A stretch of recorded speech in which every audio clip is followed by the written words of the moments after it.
Here is a question for you. Have you ever heard of a vegetable where you can eat the leaves, flowers, pods, seeds, and even the roots? Sounds like something out of a gardener's fairy tale, right? Well, it's real. It's called the winged bean. And today, I'm going to show you why this forgotten superfood deserves a place in your garden and on your dinner plate. Welcome back to Thinglish Lifestyle. Here we love growing all sorts of unusual plants here on our little farm in Thailand, and then finding delicious ways to cook them up. If that sounds like your kind of thing, make sure you hit subscribe and ring that bell so you don't miss out on our next gardening and foodie adventures.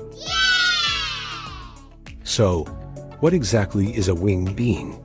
Well, its Latin name is Psophocarpus tetragonolobus. But don't worry, I had to practice that one too. It's also called the goa bean, dragon bean, or asparagus pea. What makes it stand out are these quirky pods with 4 little wings running down the sides. They look almost like a dragonfly in flight. The plant itself is a climbing perennial in the tropics, though most gardeners outside Asia grow it as an annual. And here's the magic. Almost every part is edible. The pods when they're young and tender, the leaves cooked like spinach, the flowers tossed in salads, the seeds roasted like peanuts, and even the tubers underground, which are surprisingly nutty and sweet. Nutrition and benefits. The winged bean isn't just versatile, it's also incredibly nutritious. The seeds are packed with protein, on par with soybeans, and the fresh pods are rich in vitamin A and vitamin C. Add in a good dose of minerals like iron and phosphorus, and you've got yourself a powerhouse plant. On top of that, because it's a legume, the winged bean fixes nitrogen into the soil, which means it actually improves your garden's fertility as it grows. Think of it as a plant that feeds you and feeds the soil at the same time. That's pretty special. Where and how to grow, winged beans thrive in warm, tropical, or subtropical climates. They love heat, sunshine, and well-drained soil.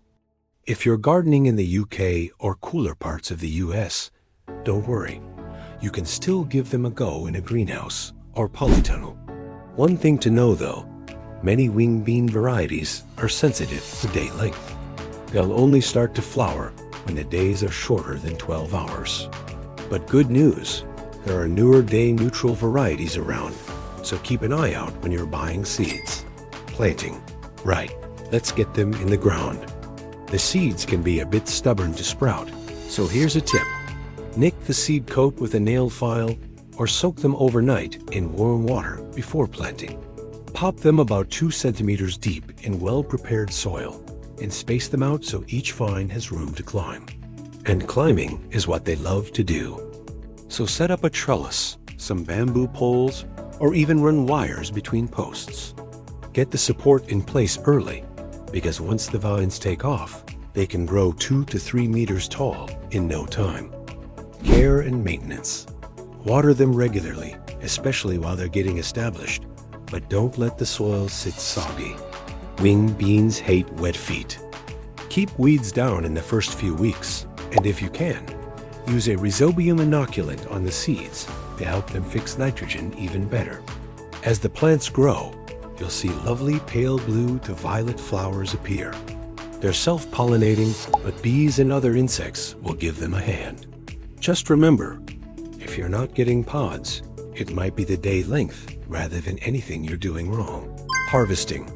The fun part, harvesting. The pods are best when they're young and crisp, usually a couple of weeks after flowering. If you leave them too long, they get stringy and tough.